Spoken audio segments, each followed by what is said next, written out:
Kisah inspiratif Haji Yayan, mantan kuli yang sukses merintis bisnis kerupuknya, adalah bukti nyata betapa kegigihan seseorang dapat membawa sukses.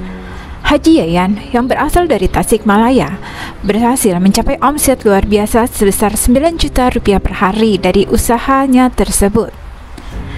Pada tahun 1985, Haji Yayan memulai perjalanan bisnisnya di dunia perkerupukan. Namun sebelum itu, ia telah bekerja keras di sebuah pabrik kerupuk selama 6 tahun. Pengalaman berharga tersebut membuatnya memahami seluruh proses pembuatan kerupuk dari awal hingga produksi siap dikonsumsi oleh masyarakat.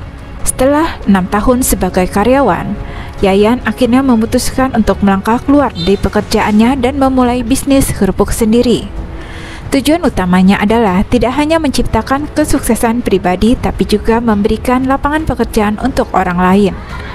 Mirip dengan yang telah diberikan oleh bosnya pada masa lalu. Perjalanan sukses Haji Yayan dimulai dari titik nol. Ia tekun merintis bisnis, mulai dari produksi hingga pemasaran yang ia lakukan semua sendiri.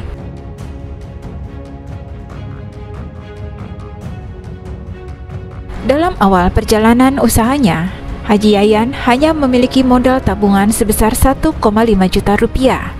Namun setelah 4 tahun usahanya beroperasi, bisnisnya menghadapi tantangan ketika satu persatu pedagang mitranya memutuskan untuk berhenti. Awalnya ia bekerja sama dengan 8 pedagang, tapi pada akhirnya hanya satu yang bertahan. Setelah menghadapi masa sulit yang hampir membuatnya menjual usahanya karena omset yang terus merosot, Haji Yayan mengungkapkan, akhirnya nasib baik berpihak padanya. Secara tak terduga, ia bertemu dengan seorang yang baik hati, yang dengan tulus memberinya dukungan dalam bentuk modal sebanyak 50 kg tepung pati. Dari situlah Haji Yayan mulai bangkit kembali. Ia kembali aktif mengolah adonan menjadi kerupuk.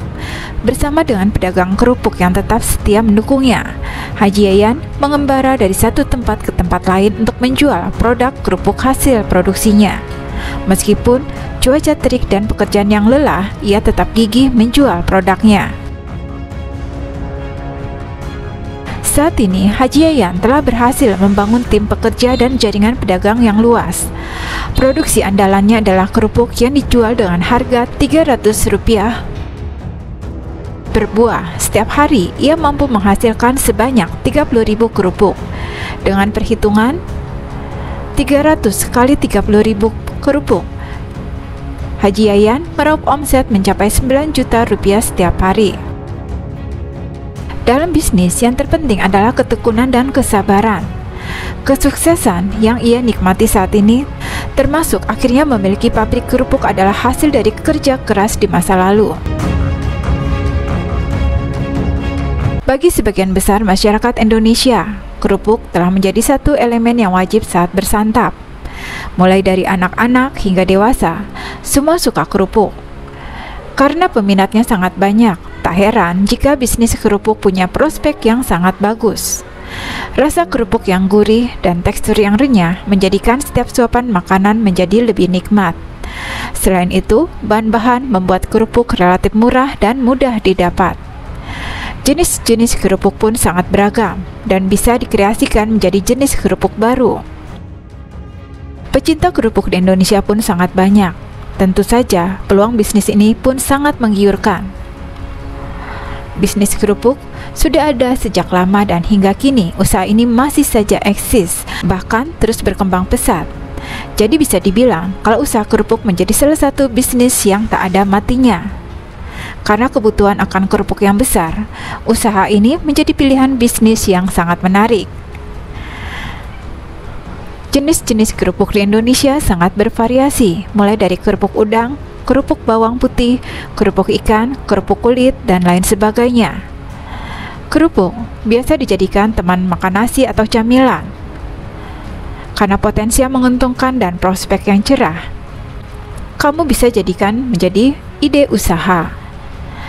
Ada 3 macam usaha dalam bisnis kerupuk. Yang pertama, usaha memproduksi kerupuk siap goreng.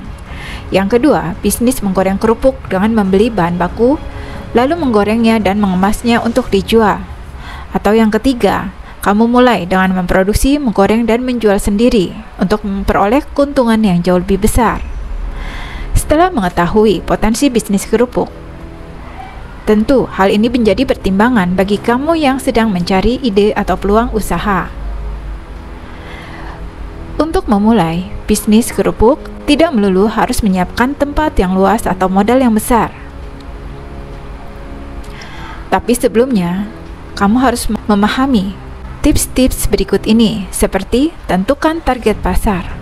Meskipun kerupuk disukai oleh hampir semua orang, tapi kamu harus tetap menentukan target pasar sebelum memulai bisnis ini.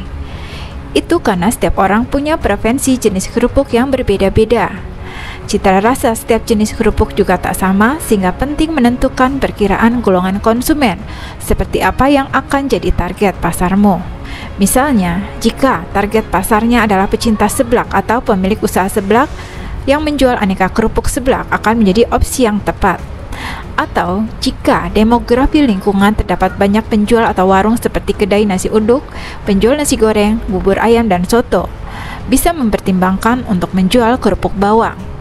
Meskipun begitu, sebaiknya cek terlebih dahulu apakah di sekitar daerah tempat tinggalmu atau di dekat warung-warung tersebut sudah banyak atau masih sedikit atau bahkan belum ada yang memproduksi atau yang menjualnya.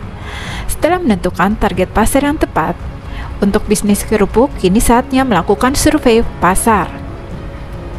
Kamu bisa mulai melakukan survei jenis kerupuk apa saja yang banyak masyarakat sukai atau butuhkan. Setelah itu, survei harga jual. Jangan terlalu murah, jangan juga terlalu mahal. Saat melakukan survei harga, bisa memetakan persebaran target konsumen, entah itu di dekat perumahan, pasar, sekitar kampus, sekolah, dan sebagainya. Dan untuk memulai bisnis kerupuk rumahan, modal yang diinvestasikan tidak terlalu besar, dan menggunakan peralatan yang ada di rumah terlebih dahulu. Setelah usahamu berkembang dan maju, barulah membeli peralatan tambahan. Usaha kerupuk rumahan, peralatan yang dibutuhkan seperti kompor, wajan, blender, mixer, timbangan, plastik packaging, dan tampah. Sedangkan untuk bahan-bahan utama seperti tepung dan lain-lain, besar modal tergantung dari jenis kerupuk yang akan dibuat. Setelah modal terkumpul, selanjutnya perlu memahami cara membuat kerupuk yang akan dijual, karena meskipun bahan dan step by step pembuatannya mirip, masing-masing jenis kerupuk umumnya memerlukan teknik pembuatan atau penggorengan yang berbeda.